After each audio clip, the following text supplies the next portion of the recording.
प्रधानमंत्री के नेतृत्व वाली सरकार, नरेंद्र मोदी के नेतृत्व वाली सरकार बहुत चतुराई से काम करती है। विपक्षी दलों का कुनबा मुंबई में 2 दिवसीय बैठक के लिए जुटा तो 2 दिन सरकार ने ऐसा शिगुफा छोड़ा कि विपक्ष कम, सरकार की खबरें ज़्यादा चर्चा में रही। पहले दिन सरकार ने संसद का विशेष सत्र बुलाने की घोषणा कर दी। इसके बाद तो पूरा मीडिया और यहाँ तक कि विपक्ष के नेता भी यह कयास लगाते हुए नजर आए कि सरकार ने विशेष सत्र क्यों बुलाया है।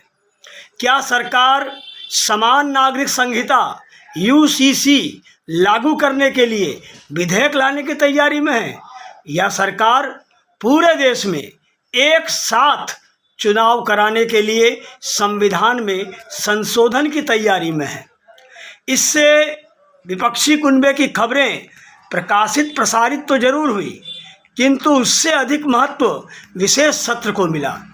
इसी तरह दूसरे दिन सरकार ने पूरे देश में एक साथ लोकसभा विधानसभा चुनाव कराने की संभावनाएं तलाशने के लिए पूर्व राष्ट्रपति रामनाथ कोविंद की अध्यक्षता में एक समिति का गठन कर दिया।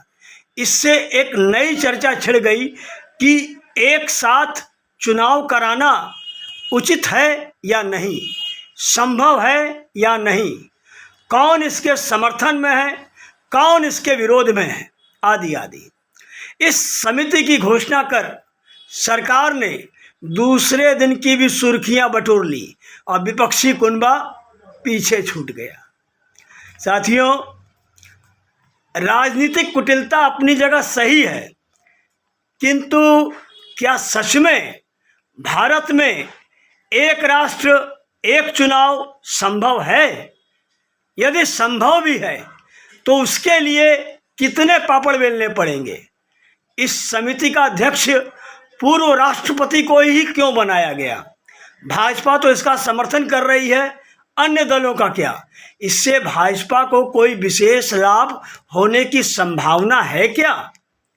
एक राष्ट्र एक चुनाव संभव तो है, किंतु उसमें अनेक अड़चनें हैं।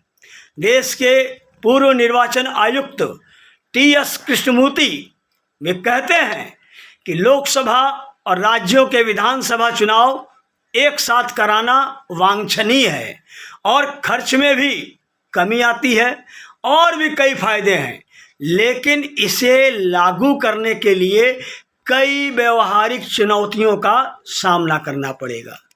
एक साथ चुनाव कराकर काफ़ी धन और समय बचाना बेहतर होगा।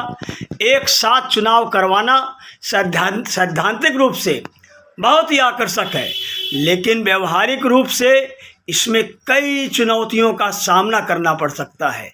एक साथ चुनाव कराना निश्चित रूप से संभव है, क्योंकि किसी एक साल होने वाले सभी राज्यों के चुनाव को एक साथ कराया जा सकता है, या एक साथ चुनाव कराने के लिए पहला कदम हो सकता है।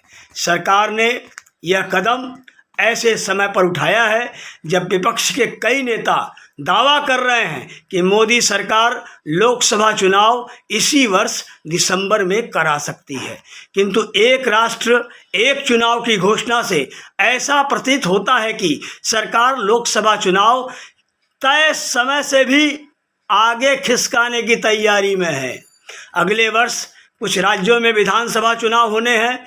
एक राष्ट्र एक चुनाव की आड़ में लोकसभा चुनाव को भी उसी समय तक टाला जा सकता है। देश में 1967 तक लोकसभा और विधानसभा चुनाव एक साथ हुए थे। प्रधानमंत्री मोदी 2000 से ही लोकसभा और विधानसभा के चुनाव एक साथ करवाने पर जोर देते रहे हैं। कोविंद ने भी मोदी के विचारों को दोहराया और 2017 में राष्ट्रपति बनने के बाद इसका समर्थन किया था। अब कोविंद इस संबंध में विशेषज्ञों से बात करेंगे और विभिन्न राजनीतिक दलों के नेताओं के साथ विचार विमर्श करेंगे। कोविंद निर्विवाद चेहरा है, सभी दलों से बात करने में न उन्हें और न किसी और दल को कोई परेशानी होगी। हालांकि अधिकांश विपक्षी दलों ने समिति गठन का विरोध कर अपने इरादे जता दिए हैं कि वे इस पर सहमत नहीं होने वाले, किंतु यह सरकार कश्मीर जैसा बेइलाज मानने वाली समस्या को समूल नष्ट कर सकती है, तो इसका भी कोई ना कोई रास्ता खोज ही लेगी। निसंदेह इसके लिए कुछ राज्यों के विधानसभा चुनाव की तिथि भी आगे पीछे करनी पड़ेगी। संसद में संविधान संशोधन का विधेयक लाकर सरकार ने एक बहुत बड़ा काम किया है और संसद का विशेष सत्र शायद इसी उद्देश्य से बुलाया गया है। साथियों, मोदी चौंकाने के लिए जाने जाते हैं, विशेष सत्र में भी शायद मोदी सबको चमका दे।